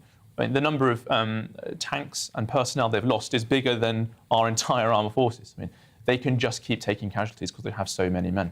And we've been talking now about the distractions elsewhere in the world that especially NATO-flagged countries are facing. Britain itself is engaged in operations around the world. In Iraq and Syria, continuing operations there, humanitarian jobs in Africa, in the Caribbean, this naval deployment to the Indo-Pacific, operations across Europe, and we don't even begin to understand the work that Special Forces is doing, because of course that's kept at a uniquely high level of secrecy compared to other Western powers. With all these demands and such little manpower, to what extent can we actually be useful? Well, sending kit and equipment has been the opportunity so far, but as General Sanders says, at the moment, as it stands, we don't actually have the capability to take on this military giant. For a long time now, the entire UK Armed Forces could fit inside Wembley Stadium. Now, the stadium hasn't changed in size, but our military has only shrunk. The British Army is now, looking at potentially having just 72,000 members, full-time members this year. I mean, that is an extraordinarily small force. Would it even qualify as an army anymore? It becomes a defence force when you look at the ratios between military personnel and citizens. So before we can have any of this fighting talk, start talking about invasions and actions, first we do need the manpower and we do need the tanks. Charlie, thank you. We do live in a changing world, don't we? What do you think? Are you coming around to my conclusion that the more we give Putin inches, he takes many miles? Email me, gbviews@gbnews.uk, or tweet me at GBNews. You're with GB News on TV and radio. Coming up, the new head of the army says we're facing a 1937 moment. So are we on the verge of getting dragged into war? What are the options? We'll have further analysis on that. Time for a short break now and a check on the weather forecast. Afternoon, Alex Deakin here with your latest weather update from the Met Office. East-west split today, still pretty pleasant across many eastern parts of England. A fine evening here, but elsewhere it's either been fairly soggy or it's turning fairly soggy. And here's the culprit: big area of low pressure, weather front slowly moving in, isobars squeezing together. It's been a blustery day as well as wet around Irish Sea coasts. The rain is going to ease this evening from southwest Scotland, but turning wet across all of Wales, and that rain spreading into the Midlands, across northern England, crossing southwest England too. Behind it, turning a little drier, but there will still be showers. The rain quite reaching East Anglia and the southeast, so a largely dry night here. Fairly warm night as well, that brisk breeze keeping the temperatures up, although the winds will be easing in the west as we go through the night, certainly compared to what we've seen through the day. And so lighter winds tomorrow, some wet weather to start with over northeast Scotland and eastern parts of England. That tends to fizzle out. And then we look at the showers breaking out. A day of some sunny spells, but also some heavy showers, particularly over northeast England, eastern Scotland, South Wales and southwest England. Showers elsewhere will be rather scattered and with some sunshine in the east. Pretty warm here, 23, 24, but for most places we're looking at high teens, low 20s. Tomorrow will be a much drier, brighter day in western Scotland compared to today. Still a few showers drifting northwards during Wednesday night, and again, we're going to see those showers breaking out quite widely on Thursday. Many areas will start dry and fine with some sunshine, but the showers will develop. And again, with the winds turning lighter, the showers will be slow moving. So some places could get a real soaking on Thursday. Hail and thunder a possibility too. But dodge the showers, you get the sunshine, and temperatures just about creeping up to average high teens or low 20s for most of us. But as I said, at least the winds will be a little bit lighter. Low pressure continues to dominate over the next few days, bringing the showers, but high pressure should bring some drier weather across the south at the weekend.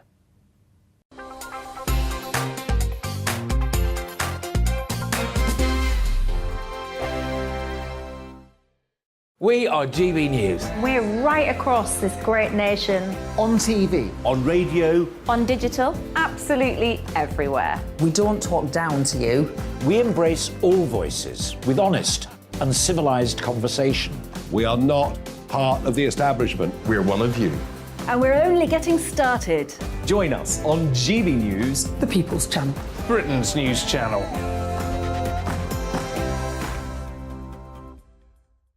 Hi there, it's Stephen and Anne.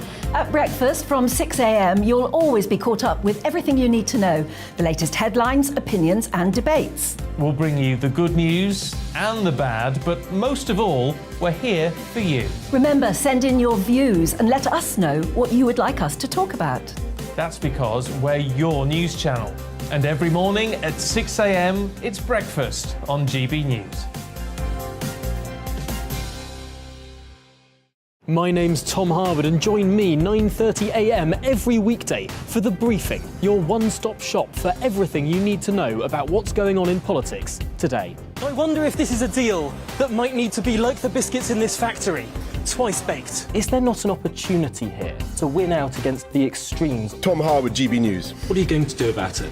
Things should have been done differently, and they certainly are being done differently. Don't miss it. The Briefing with me, Tom Harwood, 9:30 Monday to Friday on GB News. Where would you like to go? Just take me to the studio, please, Matt. You know where you're going. I've got a show to do. Friday Night Feast on GB News, 7 p.m. And it's like nothing you've ever seen before. We take a different angle on the week's biggest news stories. The viewers and listeners set me some absolutely mad challenges to do. We're trying to rehome a rescue dog. And yes, there's some other wacky stuff in there as well. I feel like I could take on the world. Well, that's that. Friday Night Feast with me, Patrick Christie's, every Friday, 7 till 9 p.m. on GB News. Be there. Join me, Darren Grimes, for Real Britain every Saturday and Sunday from 2 p.m. A news hour that comes with a trigger warning. Scorching hot opinion with prominent guests saying the unsayable and a little bit of weekend fun thrown in. Unlike other broadcasters, I won't be forgetting what the B in our name stands for. So Howie in for Real Britain, Saturday and Sunday from 2 p.m.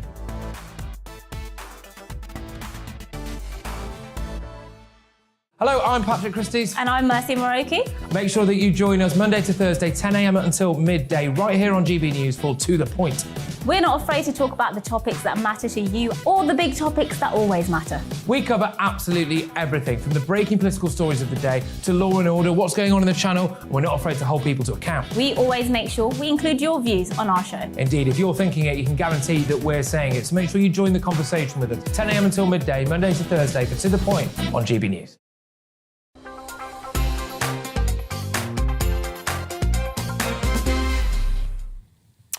Britain's army chief says NATO must be prepared to fight to defend its territory.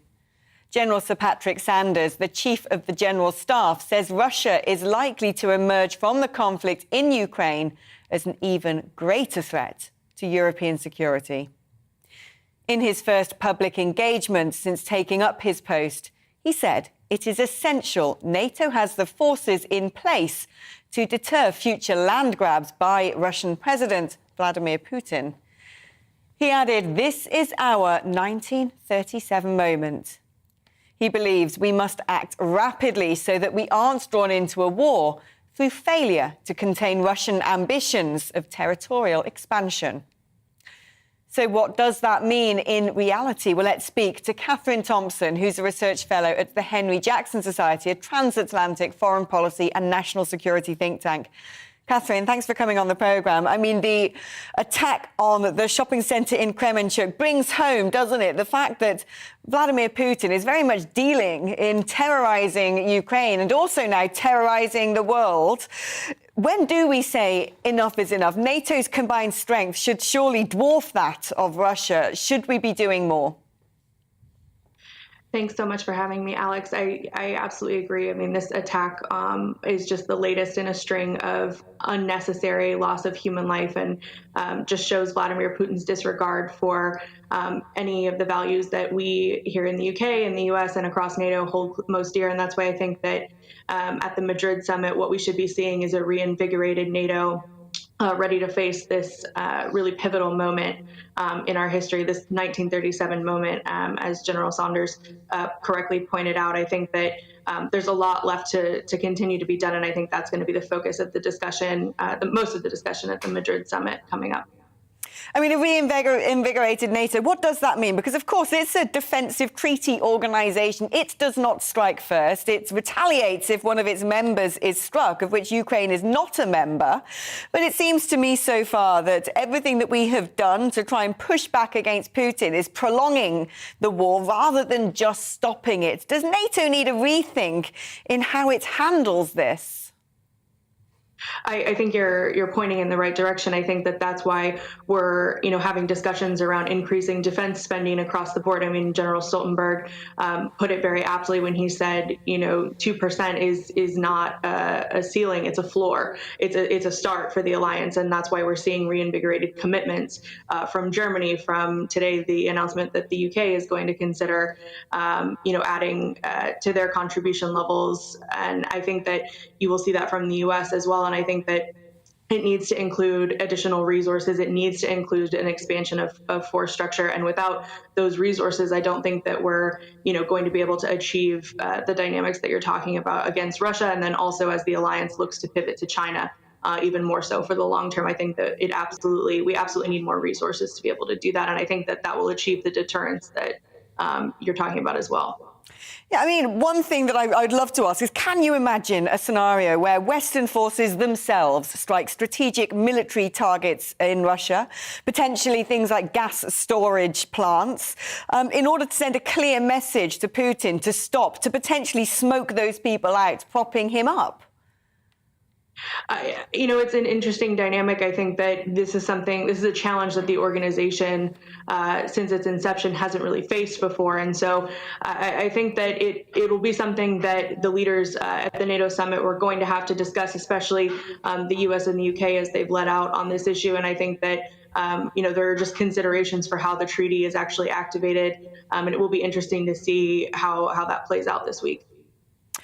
And do you think if there was assertive action, what Vladimir Putin could easily justify as a NATO aggression, direct aggression against Russia, do you think that would lead to a significant escalation? Or is in very purposefully avoiding doing just that, actually giving Putin far too much bandwidth to continue as he's already doing?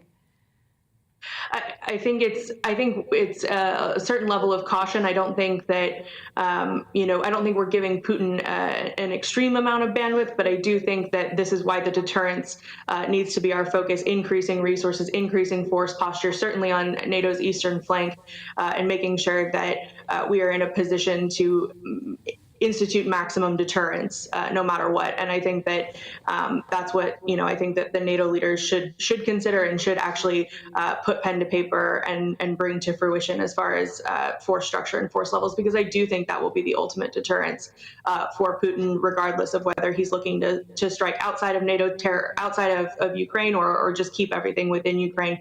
But I think that'll be the ultimate form of deterrence. I mean, so far, what Putin surely has seen is the West being rather divided on the surface of it. A lot of high-profile meetings, the right sort of statements coming out from the big Western leaders, but in practice, a drip of sanctions, which is still seeing Russia get far more money per day, about 35 times more money on energy profits than we're sending to Ukraine, and allowing them to constantly regroup and remobilize and re-strategize, seeking support from other nations in the world, while creating a lot of global leverages through energy crises and food shortages. Do you think that we can finally do something strategically to put an end to what in practice does seem to be a bit of a scattergun approach? I would absolutely agree, and I think that this is why, upon reflection, we, as an international community, as a NATO community, sanctions should have been imposed much sooner. The action from the US, the UK, especially, should have been much more swift, and of course in Germany as well. And I think that now we're seeing the cost of that at this stage of the conflict. And I think that moving forward, the focus absolutely needs to be on the maximum level of deterrence that we can put forward. And if we're doing that, then we are correcting that perhaps misstep at the beginning of the conflict. Catherine Thompson, thanks so much for coming on the programme, and let's have you back on again, because this is not going to end anytime soon, is it? The Henry Jackson Society's Catherine Thompson joining us today. You're with GB News on TV and DAB Radio. Coming up, Ghislaine Maxwell is to be sentenced later today following sex trafficking convictions. We're going to have a background on that case. Now, though, it's time for a check on the news headlines.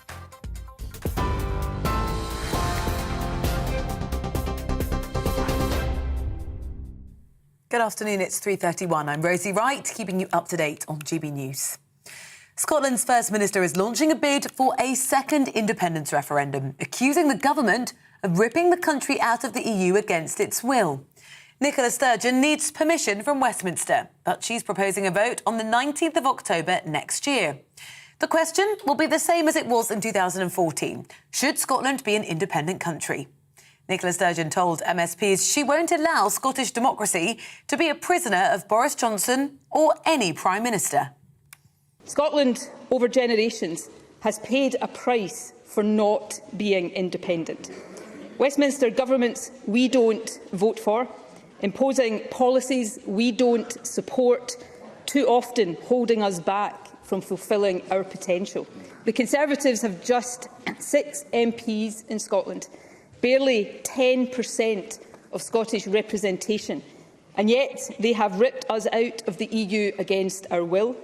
They have created the worst cost of living crisis in the G7 and saddled us with the second lowest growth in the G20. Defence Secretary Ben Wallace is warning the odds of a war in Europe have shortened. His comments come after the new head of the British Army said Russia will be an even greater threat to European security after the war in Ukraine. Boris Johnson says he's seen a powerful sense of unity and resolve at the G7 to keep giving Ukraine the help it needs. The leaders have accused the Russian president of war crimes after missiles hit a shopping centre in central Ukraine, killing at least 18 people. TV, online and DAB+ radio. This is GB News.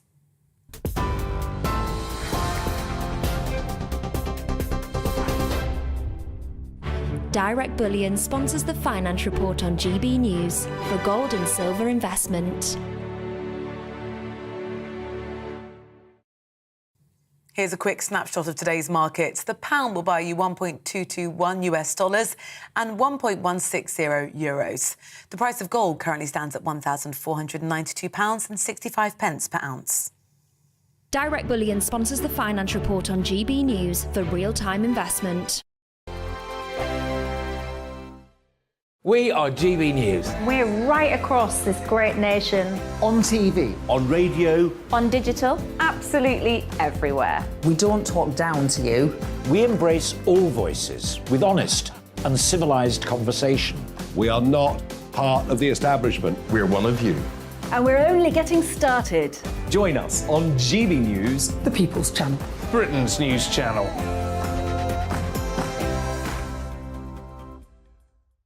Hi there, it's Stephen and Anne. At breakfast from 6 a.m, you'll always be caught up with everything you need to know, the latest headlines, opinions and debates. We'll bring you the good news and the bad, but most of all, we're here for you. Remember, send in your views and let us know what you would like us to talk about. That's because we're your news channel.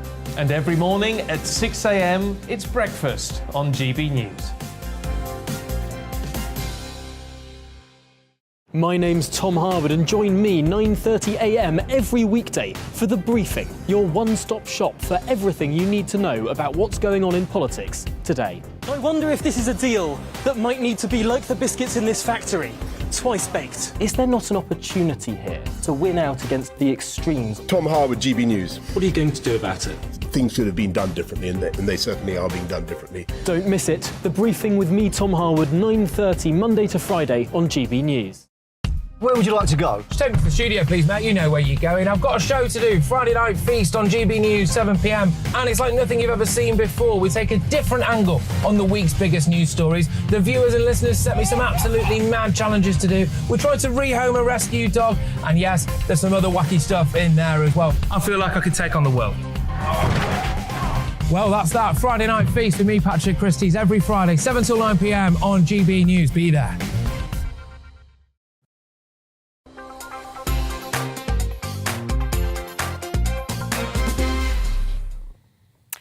British socialite Ghislaine Maxwell is due to be sentenced today in the US after being found guilty in December of multiple criminal offences, including sex trafficking girls for the late billionaire financier Jeffrey Epstein. Her lawyers are currently seeking a delay to sentencing because she's been placed on suicide watch. GB News' Alice Porter has been looking back at the case. How could a British socialite end up in an American prison because of trafficking underage girls for sex? The case all goes back to Ghislaine Maxwell's relationship with disgraced financier Jeffrey Epstein. She was his girlfriend and employee during the 90s, but her true role was far more sinister. She recruited and groomed teenagers for Epstein to molest in massage rooms between 1994 and 2004. When charges were first announced against Maxwell 2 years ago by the US Attorney Audrey Strauss, she argued that Maxwell was integral to Epstein's sex trafficking ring. Maxwell was among Epstein's closest associates and helped him exploit girls who were as young as 14 years old. Maxwell played a critical role in helping Epstein to identify, befriend, and groom minor victims for abuse. In some cases, Maxwell participated in the abuse herself. One of the alleged victims who has been most public in her criticism of Maxwell was Virginia Giuffre. She said Maxwell trained her as a sex slave and accused Prince Andrew of repeatedly sexually abusing her when she was 17, including at Maxwell's home in London. Before he abused me, when we just met, Ghislaine does this guessing game and he guessed right. I was 17 and he compared me to his daughters, saying, "Oh, my daughters are a few years younger than you." Virginia Giuffre reached an out-of-court settlement with the Duke of York in February. He has not been charged with any crimes and denies the accusations. During Maxwell's trial, testimonies were heard from 4 women who described being abused by Epstein. But Maxwell has always maintained her innocence. Her legal team argued that she was used as a scapegoat for Epstein, after the government failed to prevent his suicide in prison while awaiting trial. But jurors were not convinced, and in December she was convicted on 5 criminal counts. Damian Williams was the US attorney. I want to commend the bravery of the girls, now grown women, who stepped out of the shadows and into the courtroom. Their courage and willingness to face their abuser made today's result and this case possible. With a 55-year prison sentence looming ahead, it's no surprise that Maxwell has been put on suicide watch. But for the victims of Epstein and Maxwell, her sentencing means that justice has finally been served. Alice Porter, GB News. Charlie, has justice finally been served? Justice will be served when we finally know the full list of names of all of Ghislaine Maxwell's clients and the people that engaged in sex trafficking and the abuse of underage women and girls with Jeffrey Epstein. Until we know the names of every single person who was associated with these crimes, justice will not truly be served. It does feel as though every time this story pops up, there is an unspoken element where we don't actually know who was fully involved. Now, this might sound conspiratorial, but his death and her placing on suicide watch, I think should ring alarm bells in everyone's curious minds if they really are interested in justice being served here. Because I think there are so many unanswered questions as the sentencing takes place about the rest of this case. What I would hate for to happen now is for Miss Maxwell to go to jail, for her to be sentenced for life in prison, and for this whole story to disappear forever. There are still questions that need to be answered. Yeah, I mean, let's cut to the chase here. What we're talking about are those people who fraternised with Jeffrey Epstein, and we know they were extremely high-profile, powerful people, world leaders and the like. Is that what you're alluding to? Yes, the fact that there are some people here, household names, people who held some of the most powerful jobs in the world who could well have been using Jeffrey Epstein's illegal services? Well, precisely. And until we know some of these names, and until we actually hear some proper accusations, and I hope that now, with the realisation that she will, I assume, never again be free, that's the likely charge we're going to see here, that a life sentence or several of them, I hope with that scenario, she finally feels the burden to do justice for others and tell more about those questions that we are hoping to have answers to. Because this story shouldn't finish with this sentencing. It should continue until we know the names of every single person who fraternised and associated with these two sex criminals. Yeah, I couldn't agree more. Charlie, thank you. Well, the cost of living crisis is hitting hard. Petrol, electricity and food prices are all soaring. Life is becoming far more difficult to afford. But that's not all that's on the rise. The cost of rail tickets have also now jumped, increasing nearly 5% in March 2022 compared to the previous year. Joining me now on the show is Head of Lifestyle Economics at the Institute of Economic Affairs, the one and only Chris Snowdon. Chris, I mean, we shouldn't be surprised, should we, that rail tickets have gone up. They almost go up every year like clockwork anyway. We've come out of a pandemic where rail companies lost a lot of money. But just how bad is this going to get? Well, it'll get a lot worse. I mean, assuming the government sticks to its long-standing commitment to increase rail tickets by the price of value of inflation, fake inflation, actually, the RPI, which isn't a good measure of inflation, but that's what it uses. That's what the RMT actually want to use as well for their own the pay increase that they're hoping for. I think it would be interesting, wouldn't it, if in January or March or whenever the next ticket price hike is, that we see 11 or 12% increase in ticket prices when the workers are getting 3 or 4%. Seems to me it should be one or the other. I mean, I don't think necessarily the rail workers should be looking at an inflation-adjusted pay increase.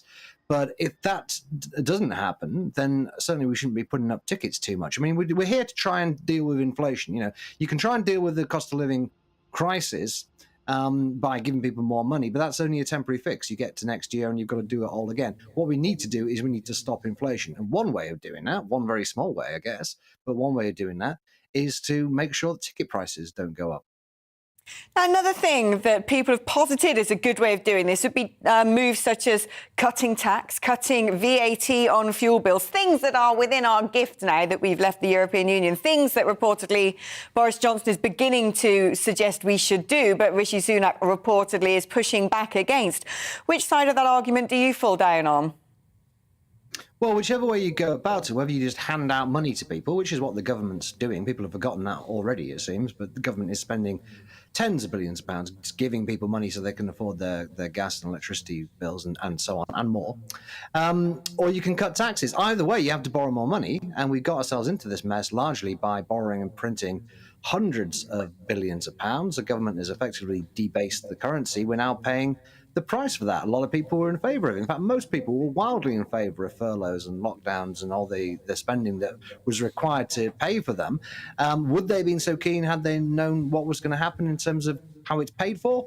We're paying for it basically through inflation. So yeah, you can cut taxes or you can give people money. Either way, you have to borrow more money, and there's a risk involved in that. I think certainly when you look at VAT, that does seem the obvious one to cut from my perspective, because of course that by definition brings down prices. So you're not only reducing the cost of living for people in the short term, you are physically bringing down prices. I mean, not all of this crisis, but indeed some of it can be attributed to the war in Ukraine, which is creating food shortages and energy shortages, increasing, of course, the supply and demand ratio, increasing prices. So based on that and the fact this war's not going to be tidied up anytime soon, how much worse is things going to get? Because we talk about the cost of living crisis every day. It strikes me that we probably haven't seen remotely the worst of it, and Lord knows what's going to happen come winter.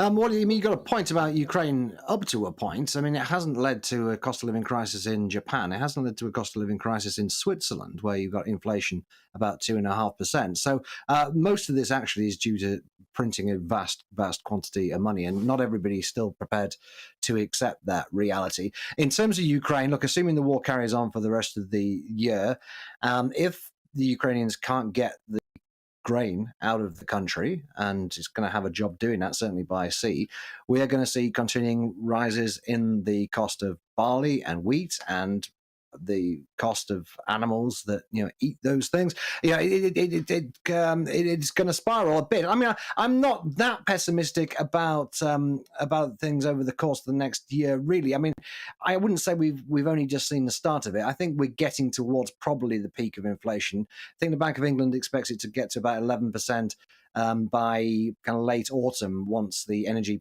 price cap goes up again. But touch wood, that might be the peak. So it's not a pretty story.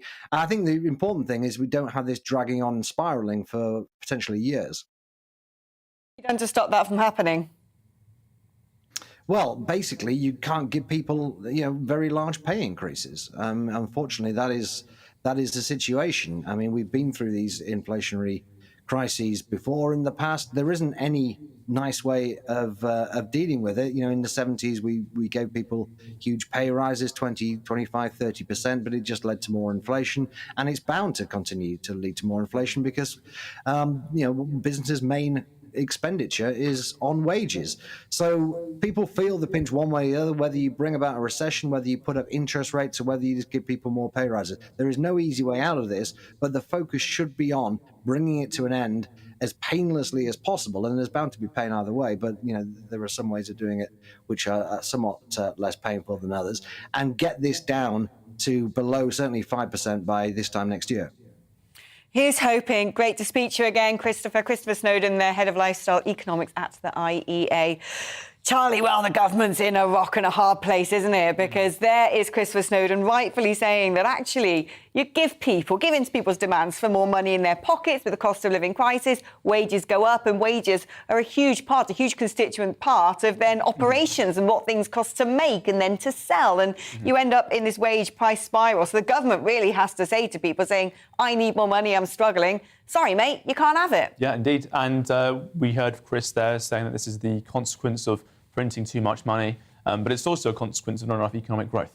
Now, the reason why, and Mr. Snowdon drew out the circumstances in Japan and Switzerland, the reason why other countries are able to weather this storm more effectively is because they have buttressed their hulls of their ships with more economic growth and more preparedness, so that when disaster does strike in the geopolitical and financial spheres, they have more to fall back on. Unfortunately, the lifeboat that we're relying on is particularly small because our economy has been stagnant at best for far too long.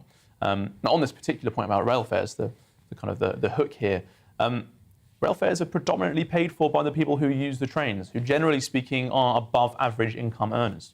Now, in European nations, you often find that rail tickets are cheaper, sure, but the people who pay for those tickets are often people who aren't using the trains. There is a higher proportion of taxpayer funding involved there, which means that countries with cheaper tickets than ours, such as Italy, for example, somehow has managed to even have a less exciting economy than our own. So it's a question of who pays when it comes to rail fares. I personally think that the people who should pay for the trains are those who use them, who have more money to spend, and not, say, people who don't rely on them as much and have less money floating around. Charlie, thank you. Really interesting insights there. Well, what's my intro going to be to that Alex agenda? I asked my senior producer, Polly, the high priestess, earlier, fingers poised over my keyboard. Short, she replied. Pithy, she added pointedly. Well, never wanting to displease the boss lady, here it is, short and pithy. Now here's the rest.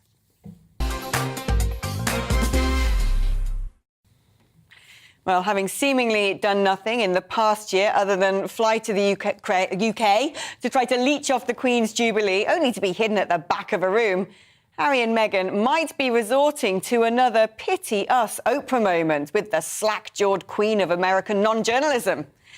The couple were seen on their way to the talk show host's Montecito mansion, maybe to discuss ways to pump more publicity into Harry's tell-all book due out this year. No doubt scribbled on the back of his box of Lucky Charms in crayon. Given their do-gooder Netflix and podcast projects have come to nothing, the 5-minute drive in a convoy of SUVs could well be to opine to the world to save the environment from climate change or something. Or could some new horrific form of discrimination and mental torture have been inflicted on the down-to-earth pair in the Squilliam bedroom California mansion? Lord only knows. Pray for Harry and Meghan.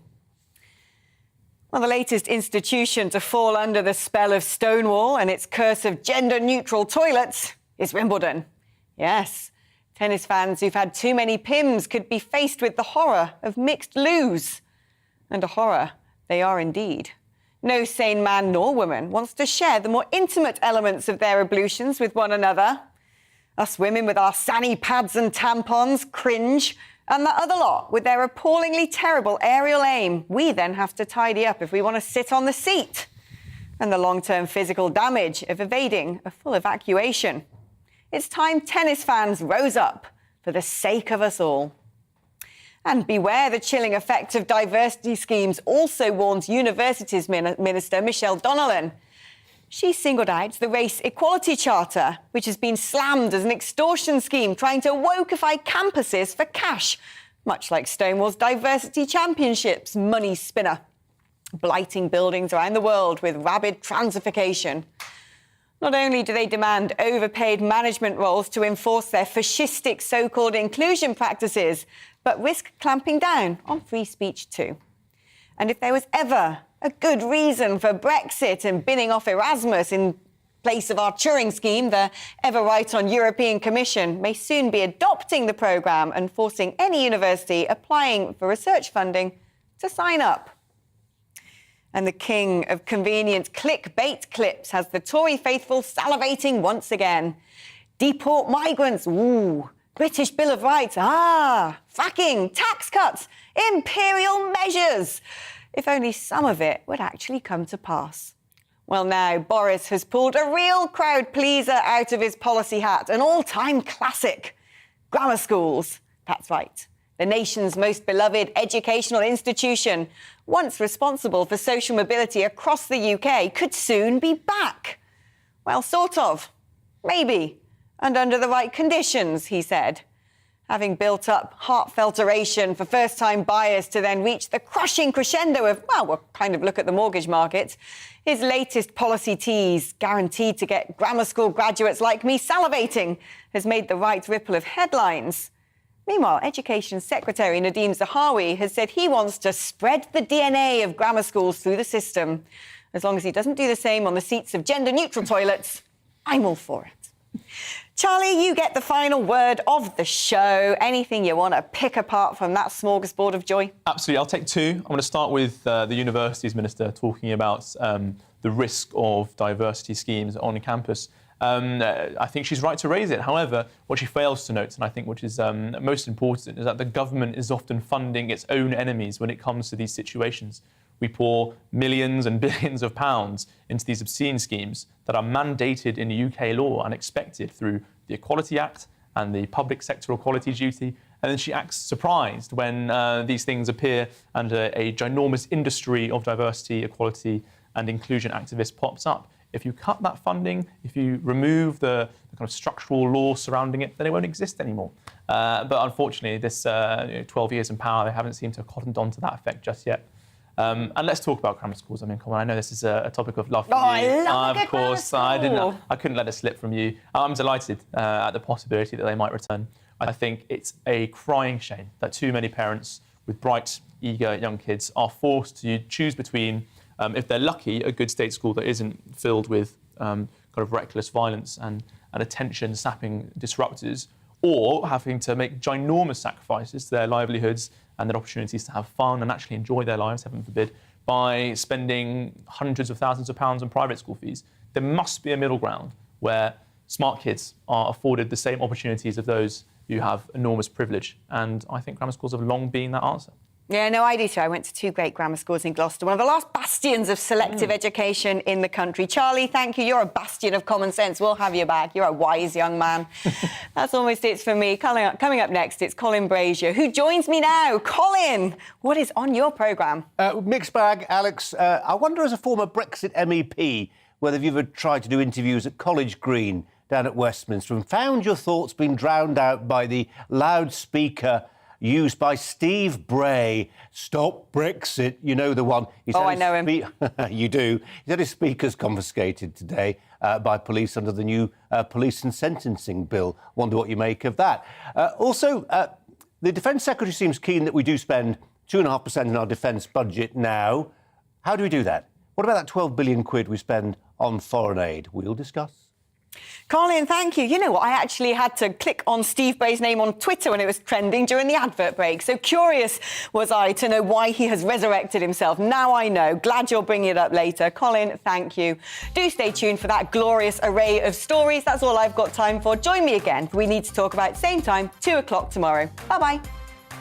Afternoon, Alex Deacon here with your latest weather update from the Met Office. East-west split today, still pretty pleasant across many eastern parts of England. A fine evening here, but elsewhere it's either been fairly soggy or it's turning fairly soggy. And here's the culprit, big area of low pressure. Weather front slowly moving in, isobars squeezing together. It's been a blustery day as well as wet around Irish Sea coast. The rain is going to ease this evening from southwest Scotland, but turning wet across all of Wales, and that rain spreading into the Midlands, across northern England, crossing southwest England too. Behind it, turning a little drier, but there will still be showers. The rain quite reaching East Anglia and the southeast, so a largely dry night here. Fairly warm nights as well, that brisk breeze keeping the temperatures up, although the winds will be easing in the west as we go through the night, certainly compared to what we've seen through the day. And so lighter winds tomorrow, some wet weather to start with over northeast Scotland and eastern parts of England. That tends to fizzle out. And then we look at the showers breaking out. A day of some sunny spells, but also some heavy showers, particularly over northeast England, eastern Scotland, South Wales and southwest England. Showers elsewhere will be rather scattered and with some sunshine in the east. Pretty warm here, 23, 24, but for most places we're looking at high teens, low 20s. Tomorrow will be a much drier, brighter day in western Scotland compared to today.